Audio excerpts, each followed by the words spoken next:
Allah. La ilaha illallah.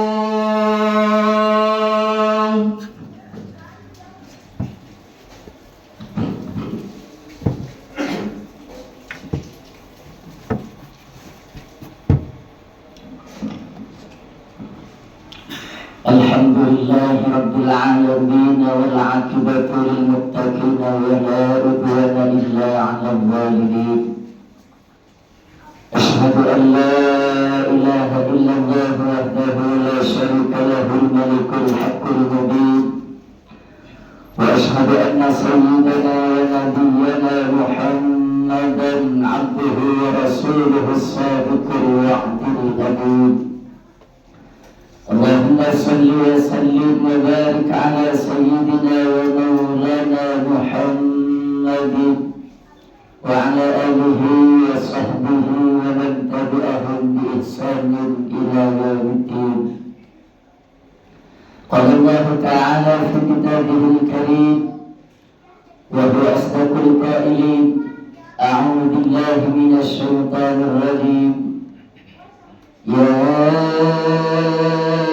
أيها الذين آمنوا اتقوا الله حق تقاته اتقوا الله حق تقاته ولا تموتن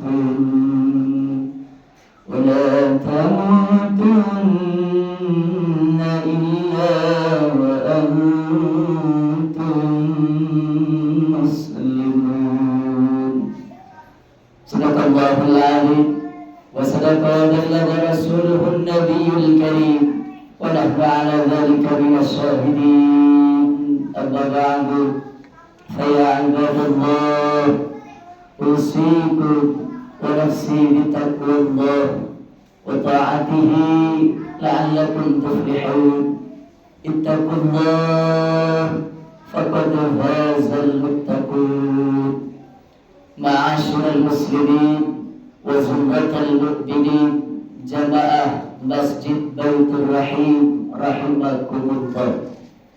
Marilah kita selalu berusaha untuk senantiasa meningkatkan kualitas keimanan dan ketakwaan kita kepada Allah dengan cara berusaha semampu kita di dalam melaksanakan semua perintah-perintahnya Allah dan memaksa diri kita di dalam menjauhi dan meninggalkan semua larangan-larangan Allah, agar kita termasuk ke dalam golongan orang-orang yang sa'idun fid dunya wa sa'idun fil akhirah, orang-orang yang beruntung, orang-orang yang bahagia, orang-orang yang selamat di dunia ini dan di akhirat nanti. Karena nilai manusia yang sebenarnya dalam pandangan Allah dan di sisi Allah bukan karena banyaknya titel dan gelar yang ada di namanya, bukan karena banyaknya bintang yang ada di pundak dan bahunya, bukan karena banyaknya follower dan fans yang mengikutinya, dan bukan karena banyaknya harta yang dimilikinya, bukan karena tingginya pangkat dan jabatan yang disandangnya, bahkan bukan pula karena keturunannya. An-nas kulluhum min Adam. Manusia semuanya berasal dari Nabi Adam. Wa Adam min turab. Sedangkan Nabi Adam oleh Allah diciptakan dari tanah. La fadla li arabiyyin ala ajamiyyin. Tidak ada keunggulan, tidak ada keutamaan, tidak ada kelebihan antara orang Arab dengan yang bukan Arab, illa bittaqwa, kecuali disebabkan karena ketakwaannya kepada Allah Subhanahu wa ta'ala. Ini esensi manusia dalam pandangan Allah Subhanahu wa ta'ala. Jadi kita yang berada di Jakarta, yang terdiri dari berbagai macam suku, bangsa dan bahasa, asal bertakwa kepada Allah jauh lebih mulia dalam pandangan Allah dan di sisi Allah dibandingkan orang Arab yang berbahasa Arab namun tidak bertakwa kepada Allah Subhanahu wa ta'ala. Inna akramakum indallahi atqakum, kata Allah. Sesungguhnya yang paling mulia di antara kamu semua di sisi Allah, atqakum, adalah yang paling bertakwa. Lalu apa makna dari takwa? Agar kita semua bisa memahaminya dan bisa mengamalkannya hingga kita bisa meraih gelar takwa, bisa menjadi orang-orang yang takwa, yang kelak menjadi orang yang mulia di hadapan Allah Subhanahu wa ta'ala. Sang Hujjatul Islam Imam Ghazali radhiyallahu anhu dalam kitab karangan beliau yang terakhir, yang konon beliau karang melalui ilham langsung dari Allah Subhanahu wa ta'ala. Di sana Imam Ghazali menjelaskan bahwa kata takwa dalam Al-Quran harus diarahkan terhadap 3 makna. Dengan kata lain, orang yang ingin bertakwa kepada Allah, orang yang ingin meraih derajat takwa dari Allah, harus memahami dan harus mengamalkan 3 makna takwa yang dijelaskan oleh Imam Ghazali dalam kitab Minhajul Abidin. Yang pertama, kata Imam Ghazali, makna dari takwa adalah bimaknal khasyah wal haibah, dengan artian takut dan khawatir jikalau melanggar apa-apa yang telah ditentukan oleh Allah Subhanahu wa ta'ala. Jadi orang yang bertakwa kepada Allah, orang yang ingin meraih derajat takwa dari Allah, harus senantiasa merasa takut kepada Allah kapanpun dan dimanapun ia berada. Sesuai dengan pesan Rasulullah, ittaqillaha haitsuma kunta, takutlah kamu kepada Allah haitsuma kunta, dimanapun kamu berada. Pesan dari Rasulullah agar kita senantiasa takut kepada Allah dimanapun kita berada, bukan hanya slogan semata dari Rasulullah, tapi juga diaplikasikan, diamalkan langsung oleh Rasulullah Sallallahu Alaihi Wasallam. Rasulullah dimanapun dan kapanpun senantiasa takut kepada Allah Subhanahu wa ta'ala. Rasa takutnya kepada Allah disaksikan, diketahui oleh para sahabatnya Rasulullah, yakni ketika Rasul sedang tidur, terdengar dari dalam dada Rasulullah yang mulia suara seperti air yang sedang mendidih. Ketika Rasul sudah bangun dari tidurnya, salah seorang sahabat bertanya kepada Rasul, "Ya Rasulullah, tadi ketika engkau sedang tidur, kami mendengar keluar dari dalam dadamu yang mulia suara seperti air yang sedang mendidih. Suara apakah itu, wahai Rasul, yang kami dengar?"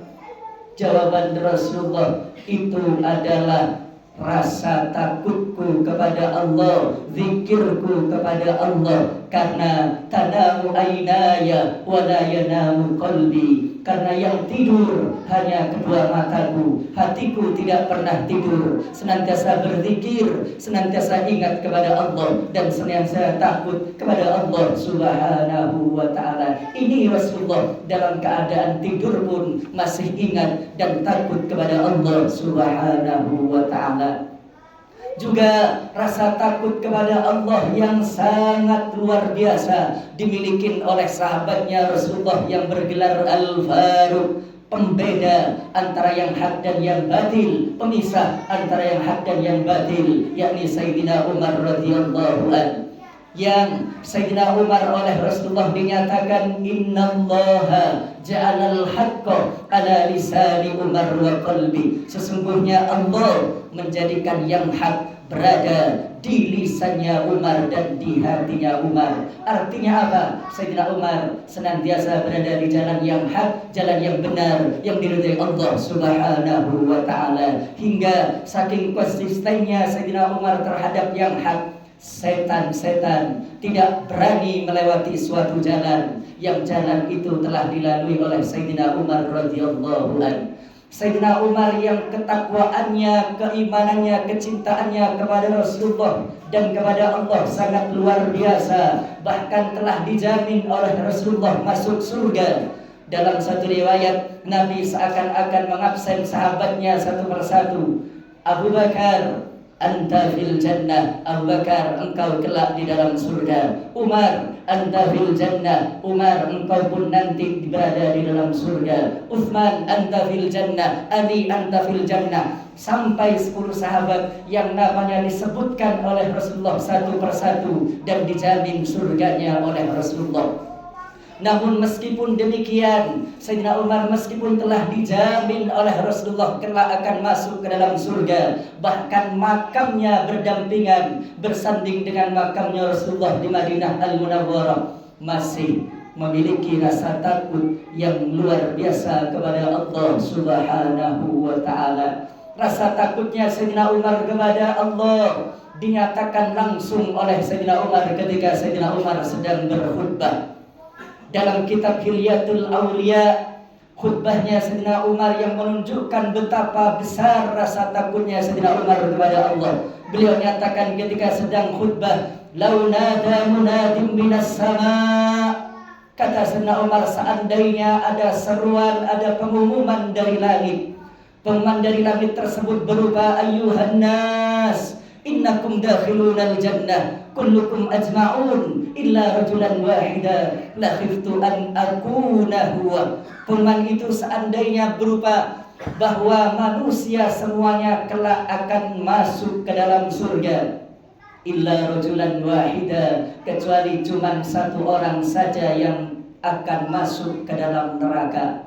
Maka apa kata Sayyidina Umar, seandainya ada pengumuman dari langit semua manusia akan masuk surga kecuali cuma satu saja yang masuk ke dalam neraka, Sayyidina Umar mengatakan, la khiftu an akuna huwa, saya takut, saya khawatir jangan-jangan yang satu itu yang masuk ke dalam neraka adalah saya. Ini rasa takutnya Sayyidina Umar radhiyallahu an.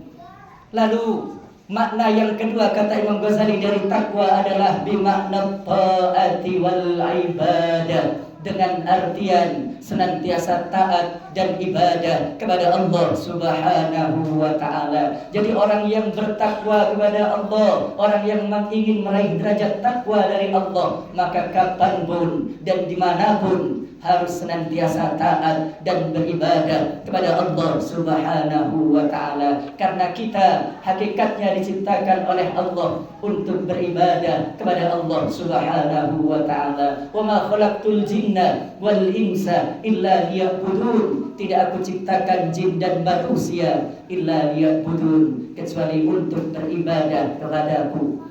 Dan bagi orang yang beriman serta berilmu pengetahuan, apapun yang dilakukannya di dalam kehidupan bisa bernilai ibadah dari Allah Subhanahu wa ta'ala. Bahkan tidurnya pun juga bisa bernilai ibadah. Ketika tidurnya, sebelum tidur berdoa, berwudu, lalu diniatkan agar bisa bangun malam untuk sholat tahajud, maka tidurnya bernilai ibadah. Dalam satu hadis, au kama qala musa'im ibadah, tidurnya orang yang berpuasa juga ibadah. Juga orang yang keluar dari rumahnya menuju ke pasar, ke kantor, ke pelabuhan, ke sawah, dan kemanapun tempat ia bekerja, ketika diniatkan untuk mencari karunia Allah, mencari rizkinya Allah, agar bisa memenuhi kewajibannya, memberikan nafkah kepada anak istrinya, maka setiap langkahnya meninggalkan rumah ke tempat ia bekerja bernilai ibadah, bahkan bernilai jihad fi sabilillah. Lalu makna yang ketiga dari takwa kata Imam Ghazali adalah tanzihul qalbi anidz-dzunub, membersihkan hati dari noda-noda dosa. Ini yang sulit kita lakukan, ini yang amat berat untuk kita amalkan. Karena kata Nabi Muhammad sallallahu alaihi wasallam, kullu bani Adam khatta'un wa khairul khatta'ina at-tawwabun. Setiap anak cucu Adam, setiap manusia, setiap kita semua pasti mempunyai banyak salah, dan sebaik-baik orang yang bersalah adalah yang bertaubat kepada Allah Subhanahu wa ta'ala. Rasulullah sendiri jikalau bertaubat kepada Allah tiap harinya sebanyak 100 kali. Ya ayyuhan nas, tubu ilallah fa inni atubu ilallah kulla yaumi atamarrah. Wahai manusia, bertaubatlah kamu semua kepada Allah, karena saya tiap hari bertaubat kepada Allah sebanyak 100 kali. Padahal sifat Nabi maksum, Nabi dijaga dan dipelihara oleh Allah dari melakukan perbuatan-perbuatan dosa. Bahkan telah mendapat jaminan dari Allah dalam Al-Quran, Inna fatahna laka fatham mubina liyaghfir laka Allahu ma taqaddama min dhanbika ma ta'akhkhar. Tapi mengapa sebelum beliau diberangkatkan Isra wal Mi'raj, hatinya oleh Jibril kok masih dioperasi dan dibersihkan?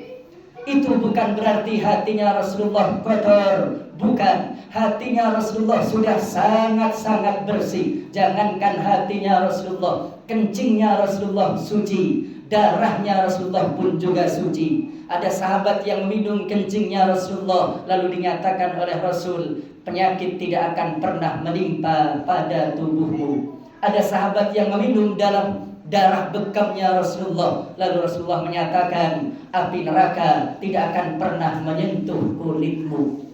Itu kencingnya Rasulullah, darahnya Rasulullah suci, apalagi hatinya Rasulullah. Lalu kenapa sebelum berangkat Isra wal Mi'raj hatinya Rasulullah oleh Jibril dioperasi dan dibersihkan?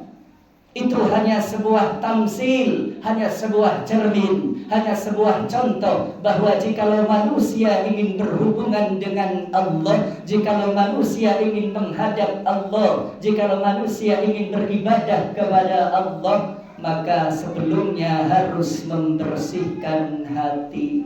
Maka mari saat ini kita semua berkumpul di Masjid Baitur Rahim ini untuk bersama-sama menghadap kepada Allah, bersama-sama bermunajat, beribadah kepada Allah melalui salat Jumat yang akan kita kerjakan. Sebelum kita menghadap Allah melalui salat Jumat, kita bersihkan hati kita dari segala noda-noda dosa. Kita bersihkan hati kita dari segala penyakit-penyakit hati, dari kesombongan, keangkuhan, dan dari riya yang ingin selalu dipuji dan diketahui oleh orang, serta dari segala hasud kedengkian kepada orang. Karena kesombongan, keangkuhan, riya yang ingin selalu dipuji oleh orang, dan hasud, iri kepada orang, bisa melenyapkan, bisa menghanguskan, bisa menghabiskan semua amal ibadah dan kebaikan yang telah kita lakukan. Na'udzubillah, summa na'udzubillah. Mudah-mudahan kita senantiasa diberikan taufik dan hidayah oleh Allah untuk senantiasa bisa takut kepada Allah dimanapun dan kapanpun kita berada, senantiasa bisa taat dan beribadah kepada Allah kapanpun dan dimanapun kita berada, dan senantiasa bisa membersihkan hati kita dari segala noda-noda dosa,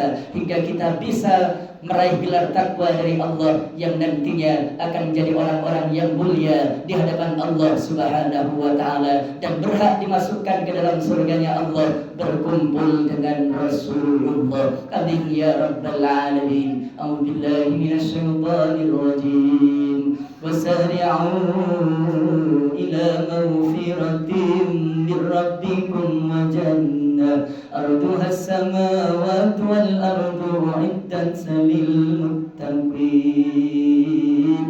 Barakallahu li wa lakum fil Qur'anil azim wa nafa'ani wa iyyakum bima fihi minal ayati wadh-dhikril hakim wa taqabbala minni wa minkum tilawatahu innahu huwas sami'ul 'alim.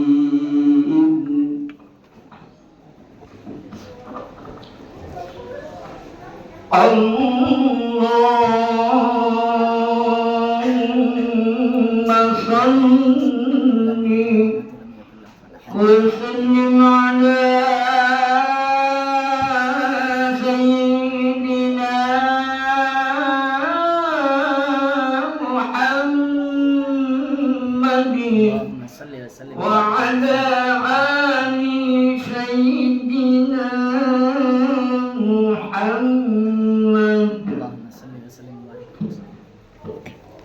Alhamdulillah, alhamdulillah, alhamdulillah, wa asyhadu an la ilaha illallah wahdahu la syarika lahu wa liman jahada bihi wa kafara wa asyhadu anna sayyidana wa نبينا محمدا عبده ورسوله سيد الإنس والبشر. اللهم صل وسلم وبارك على سيدنا محمد من كسرت أيمن بنور وأذن بخبر. أما بعد فيا أيها الناس اتقوا الله تعالى وذروا الفاحش ما ظهر منها وما بطن وحافظوا على الطاعة وحضور الجمعة والجماعة واعلموا أن الله أمركم بأمر بدأ فيه بنفسه وثنى بملائكة قدس فقال تعالى ولم يزل قائلا عليما إن الله وملائكته يصلون على النبي يا أيها الذين آمنوا صلوا عليه وسلموا تسليما. اللهم صل على سيدنا محمد وعلى آل سيدنا محمد كما صليت على سيدنا إبراهيم وعلى سيدنا إبراهيم وبارك على سيدنا محمد وعلى آل سيدنا محمد كما باركت على سيدنا إبراهيم وعلى سيدنا إبراهيم في العالمين إنك حميد مجيد. اللهم اعز الإسلام والمسلمين وقم الإسلام والمسلمين وانصر الإسلام والمسلمين. اللهم انصر إخواننا المسلمين والمجاهدين في فلسطين ودمر إسرائيل وأمريكا وأعوانهم جميعا دمرهم تدميرا يا قوي يا متين يا رب العالمين.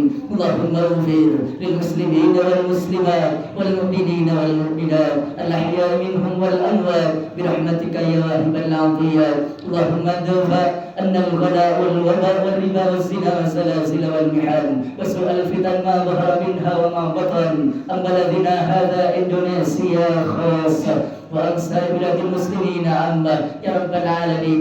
اللهم أصلح من في صلاحه صلاح الإندونيسيا والإندونيسيين وأهلك من في هلاكه صلاح الإندونيسيا والإندونيسيين.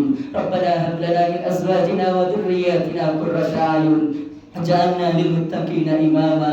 ربنا آتنا في الدنيا حسنة في الآخرة حسنة وقنا عذاب النار. عباد الله إن الله يأمر بالعدل والإحسان وإيتاء ذي القربى وينهى عن الفحشاء والمنكر والبغي يعظكم لعلكم تذكرون. فاذكروا الله العظيم يذكركم واشكروه على نعمه يزدكم وسائر فضيلتكم ولذكر الله أكبر.